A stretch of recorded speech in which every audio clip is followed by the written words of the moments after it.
বন্ধু, নিজের ওপর থেকে কখনো বিশ্বাস হারায়ও না, কারণ তুমি অনেক কিছু করতে পারবে। বন্ধুগণ, কেমন আছো সবাই? আশা করছি সবাই অনেক অনেক ভালো রয়েছে এবং সুস্থ রয়েছে। আমি আজকে চলে এসেছি কলকাতা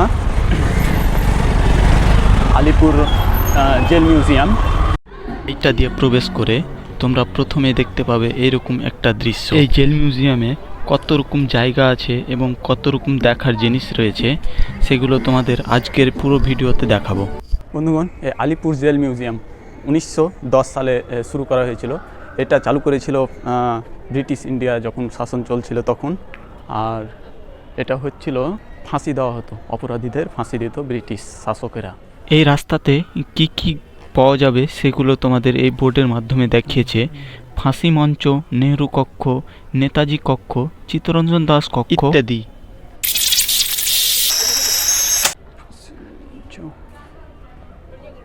আলিপুর কেন্দ্রীয় কারাগার। আলিপুর কেন্দ্রীয় কারাগার হচ্ছে একটি জেলখানা। এখানে ব্রিটিশ শাসনকালে ব্রিটিশ বিরোধী স্বাধীনতা আন্দোলনের নেতৃত্ববৃন্দকে আটকে রাখা হতো বা ফাঁসি দেওয়া হতো। এই জেল মিউজিয়ামটি 1906 সাল থেকে 1910 সালের মধ্যে চালু করা হয়েছিল। মানা হয় ইংরেজের বিরোধী মানুষগুলিকে এইখানে ফাঁসি দেওয়া হতো, এবং শুধু তাই নয়, এইখানে সেই মানুষগুলিকে বন্দি করে রাখত যেগুলি পরবর্তী দিন ফাঁসির জন্য ঘোষণা করা হয়েছে। তাদের উদ্দেশ্য ছিল যেন তারা চোখের সামনে তাদের ফাঁসি দেখতে পায় এবং কষ্টটা অনুভব করে। এবার চলো তোমাদের আরও একটা জিনিস দেখায়। এই হচ্ছে ফাঁসির মঞ্চ। এবার এইখান থেকে এই রুমে পোস্টমর্টম করা হতো। এই ঘরে তাকে পোস্টমর্টম করা হতো। এইখানে ফাঁসি দিয়ে এসে এইখানে পোস্টমর্টম করে চিকিৎসা করে নিয়ে যাওয়া হতো। এইখানে রয়েছে অনেক রকমের জেলখানা এবং কারাঘর, সেটা তোমাদের দেখাচ্ছি।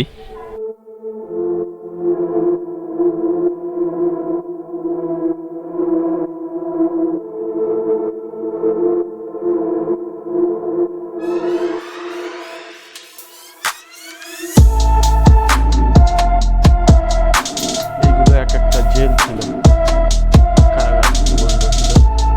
দেখতে পারবো এখানে হয়তো জেলের টয়লেট, কত অবস্থা এটা।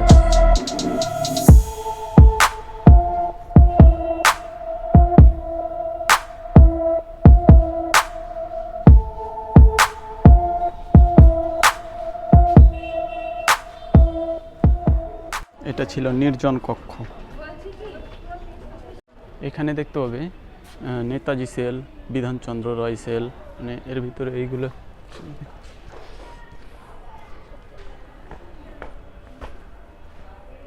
রাত হয়েছে তো, সন্ধ্যা লেগেছে তো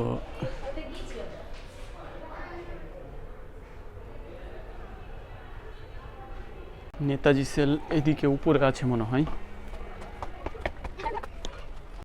এই দেখতে পাচ্ছ নেতাজি সেল। এই হচ্ছে নেতাজির স্ট্যাচু, মানে মূর্তি।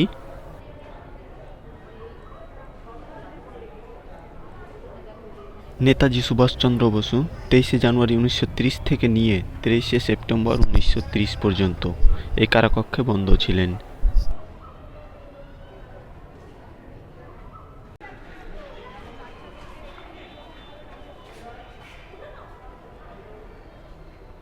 বন্ধুগণ, এই মিউজিয়ামে যদি আসতে চাও তাহলে মেট্রো হয়ে আসতে পারো। এই মেট্রো স্টেশনটা হয়ে এলে তোমরা বাস দিয়েও আসতে পারো। শিয়ালদা থেকে, হাওড়া থেকে অ্যাভেলেবেল বাস পাওয়া যায়।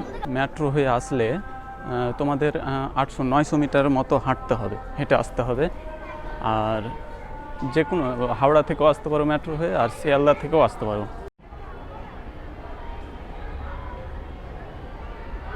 এবার এটা হচ্ছে নেহেরু কক্ষ।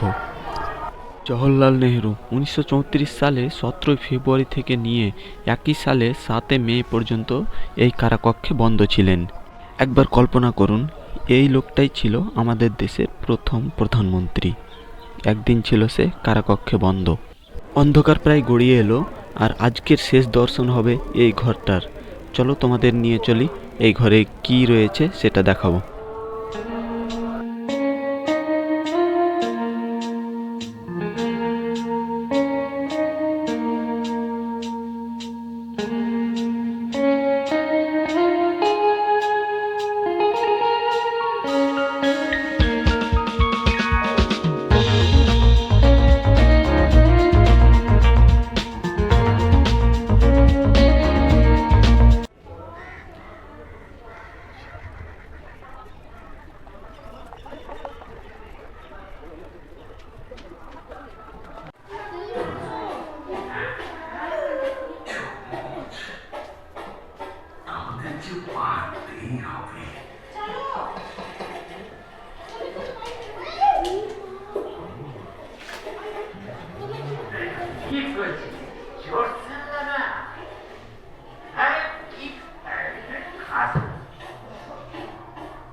বন্ধুগণ, এই মিউজিয়াম আসলে তোমার মনটা নরম হয়ে যাবে। কারণ এখানে মানে আমাদের অনেক ভারতবাসীকে এখানে এমনভাবে সাজা দিয়েছে, ফাঁসি দিয়েছে, কারাগারে বন্দি করে রেখেছে, মানে অনেক রকম ইয়ে করেছে ইংরেজরা।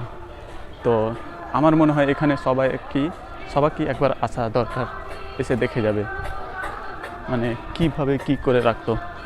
মাঝে আছে সকল দেশের সেরা, যে আমার জন্মভূমি। দেশটি কোথাও খুঁজে পাবে না কো তুমি, সকল দেশের রানী সেজে আমার জন্মভূমি। কত বড়!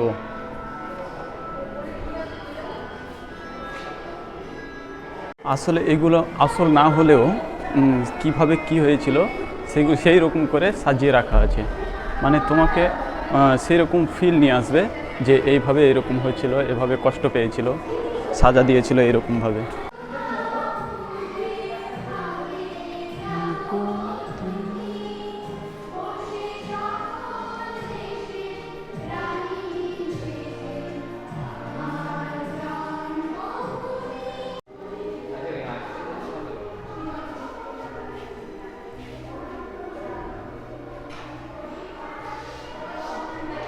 রাতের বেলা মিউজিয়ামটা কত সুন্দর করে লাইট লাগিয়ে রেখেছে। বন্ধুগণ, এই ছিল আজকের ছোট্ট একটা ভিডিও।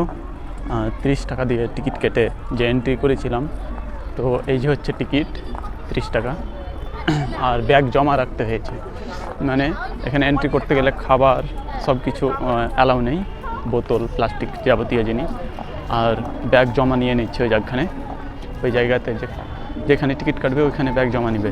তো বন্ধুগণ, আজকের ভিডিও এখান থেকেই থাকছে। দেখা হচ্ছে পরবর্তী নেক্সট কোনো সুন্দর একটা ভিডিওতে।